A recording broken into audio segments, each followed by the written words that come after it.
say that time is a cruel mistress. Oh, that's a very good no, point. So we please should stop probably it, do dude, an origin stop! story for time itself. God. Yeah, so maybe time had a rough childhood. Who's to say? Let's cash in. I love it. Hey guys, Dennis Mockin here. Thanks for hanging out. Today's reaction is the latest pitch meeting. This is Cruella. Now, I had a lot of mixed feelings going into this movie for obvious reasons, considering her backstory, but I was pleasantly surprised with how it went. And this time around, I'm gonna let Ryan get through all of his points, and I'm gonna try to be very brief at the end, because I can probably talk about this movie for at least a good 20 to 30 minutes. But before we get into it, if you haven't already, please go over and support Screen Rant and Ryan George's channels. I'll leave both those links along with the link to the original video in the description. And I'm just under 300 away from getting my goal of hitting 6,000 subscribers. But I know if everybody in here who isn't already subscribed does so right now, we'll get there just that much quicker, and it's super easy to do. All you have to do is just go right below this video. First, give that like button some love, and then click that big red button there. And without any further ado, let go. So, you have a movie for me? Yes, sir, I do. I was thinking we could do a Cruella de Vil origin story. The lady from 101 Dalmatians that wants to skin puppies? Yeah, how did she get to be the kind of person that wants to skin puppies, you know? Let's get to know her. I'd rather not. Yeah, I don't want right? to do that. Well, we're gonna. How are we gonna make people want to watch this character's backstory knowing she turns into someone that wants puppy skin? We're gonna have her go up against the Baroness, who's so obviously evil that people are gonna root for Cruella by default. Oh, so by contrasting her with someone more evil, that makes her sympathetic? Right. That's right. So technically, we could then make an origin movie for the Baroness. Sure, if we contrast her with somebody more evil, then we can make an origin movie for that villain. Oh, that's a very good point, my God, sir. what's We could keep happening making right now? origin movies like that all the way back until the dawn of time. Oh, yeah, I mean, God. let's not exaggerate. We could probably stop at the dawn of time. Then again, they do say that time is a cruel mistress. Oh, that's a very good no, point. So we please should stop probably it, do dude, an origin stop! story for time itself. God. Yeah, so maybe time had a rough childhood. Who's to say?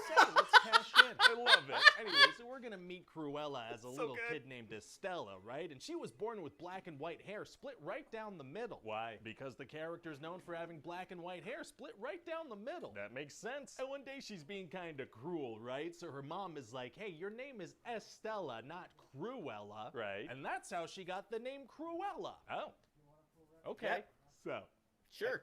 Great. All right. See, All sir, right, the wonderful. thing about origin movies is that sometimes you gotta explain how certain things about a known character came to be. Oh, you do? Yeah, like Right. later in the movie, she's gonna hear about a car called the DeVille, and she's gonna be like, oh, I like that. And that's how she got that part of her name. Well, now that you mention it, I had never wondered about that. Well, now you know. I suppose I do. So Yeah, anyway, learn Estella's something. mom one day is gonna be asking this mysterious lady for money at this gala, right? But these Dalmatians are gonna push her off a cliff. Cruella de Vil's mom was murdered by Dalmatians. She sure was, sir. A Dalmatian jumped on her and she fell to her death. What, did the dog go over the cliff with her? No, the Dalmatian did a kind of drop kick move that it somehow knew, so the Dalmatian is fine. Oh, drop kicking Dalmatians are tight. So then Estella's gonna go to Actually, kinda, London yeah. and meet these little street urchins named Jasper and Horace, and she starts dyeing her hair red. Okay. And so then 10 years later, they're like a thief team, right? But her real passion is designing clothes. Sure. So Jasper and Horace get her a job at this department store, and that eventually leads to her getting discovered by the Baroness. She's evil. She sure is, sir. So Estella starts working her way up the ranks in the Baroness's fashion company because she has really good fashion ideas. Nice. But then one day she realizes that the Baroness has her mother's necklace, so it clicks like, oh, my mom was kicked by a Dalmatian at this party and I want this necklace back. So what does she do? Well, her and her friends plan a heist at this party, but as a distraction, Estella becomes Cruella. She changes her hair color back to black and white. So she's Cruella now. She's Cruella Yeah, from apparently. here on out, sir. She's mean to her friends. She's mean to everybody now. Doesn't revert back to Estella, even at home. Oh, she's Cruella now. Oh, that felt a little abrupt, but I'm into it. bit. So Cruella shows up to this party and sets her own dress on fire. Oh my God, is she okay? Yep. Yeah, it completely burns up in like a second and reveals an amazing outfit underneath. How does she have Hunger Games fire technology? Unclear, but at this party, the Baroness uses a dog whistle, which like triggers this memory that Cruella has, and she realizes that the Baroness killed her mom. Oh, very rude. Yeah, so now her mission is to start upstaging the Baroness all the time as revenge. Oh, it is? Yeah, she's gonna show up and be like, hey, everybody look at my clothes. Nice. And then later she's gonna be like, everybody look at my clothes. Amazing. And then a bit later she's gonna pop out and be like, everybody look at my clothes. I love it. Oh, and I should mention these are very nice clothes. Oh, that makes it even better. Yeah. So does she hide her face from the Baroness, or what's up? No, she doesn't. How does the Baroness not recognize her employee? Well, sir, like I said, her hair is different now. That works. But eventually the Baroness is gonna figure it out, so she tries to,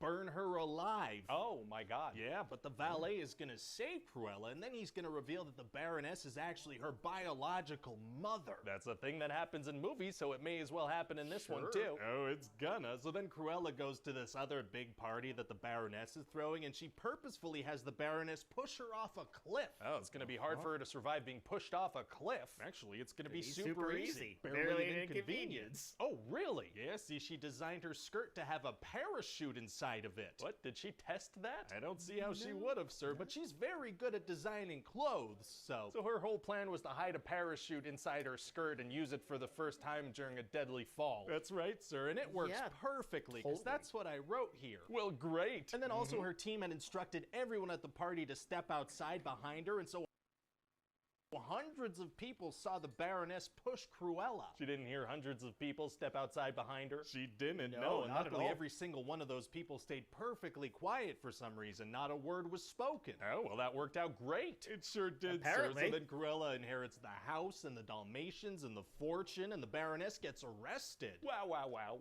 And then in a mid-credit scene, we're gonna reveal that the Dalmatians actually had puppies. Oh, and so are these the puppies that Cruella wants to skin eventually? Oh, wait, no, I don't think Cruella would want to skin puppies, but that's the character's whole thing. Yeah, well, maybe we're doing like an alternate reality Cruella. Like at a certain point of the movie, it's going to seem like maybe she did skin some dogs, but she didn't really. But she's going to eventually, right? That's like the whole character.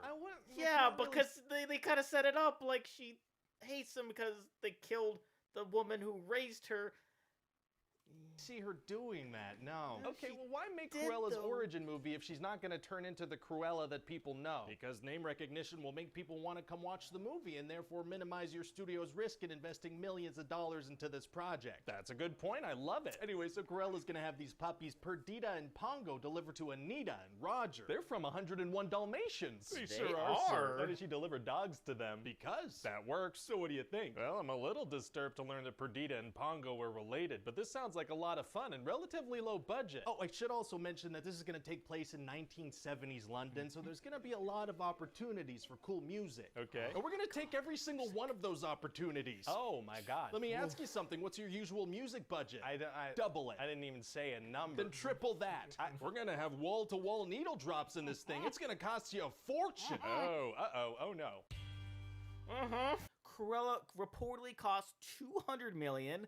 Disney's Cruella is the latest in the studio's line of live-action reimaginings of animated titles, and it represents a hefty investment, and my God, was it ever. It felt like every 30 seconds there was another song from the 70s, hoping that you would hear it, but like, oh, I like that song. It's like, oh, you like the Rolling Stones? Please like this movie. Please completely forget about everything you know about Cruella and just enjoy this music along with us. And it was just so much. It felt so overwhelming and completely unnecessary at times.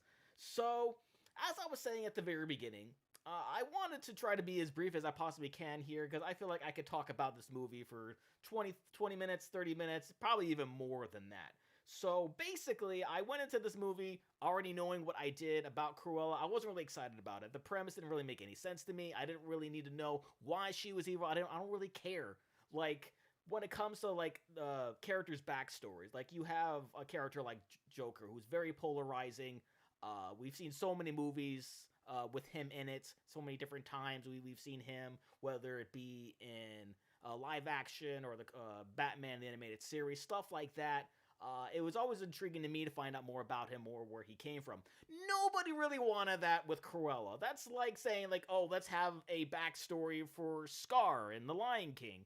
Let's have a backstory for the guy who shoots Bambi. Nobody really wants to know why they're evil. They just are. And they, for some reason or another, they decide, okay, let's make this movie. because a live-action 101 Dalmatian exists. So why not make this movie, and let's see why they people should like her, given all of her very, very evil things. Because I'm a huge animal lover. I have a dog. I've had dogs and cats. I even had a hamster once. Like, I love animals.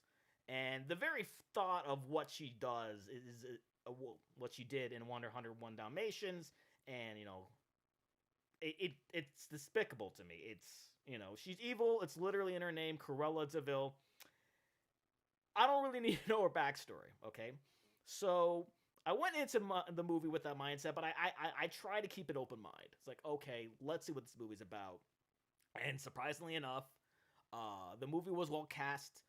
Emma Thompson is great. Emma Stone is wonderful. The people who played her henchmen were so entertaining. I really wanted to see so much more of them. The story was kind of weird at times, to where she became just randomly evil just to everybody, and then kind of not so much there at the end. And then they kind of dance around the idea of her hating Dalmatians, because you see Dalmatians throughout the movie, being owned by the Baroness, and killing her adopted mother, and they're just literally littered all throughout the movie. So they kind of sort of dance around this idea, because they're already painted into this corner of, okay, we have this evil character. She did all these terrible things to Dalmatians. How can we get people to forget about that while kind of hinting at it? And this is sort of what we came up with. There was also all the fashion that went into this. The different types of outfits that they were wearing looked really cool. The set design looked really great, being that it was a period piece, so that to make it look like 1970s London. I think they did a really great job with that. And there were like so many different moments to where, like, oh my god, that was kind of cool, or oh my god, that was kind of great.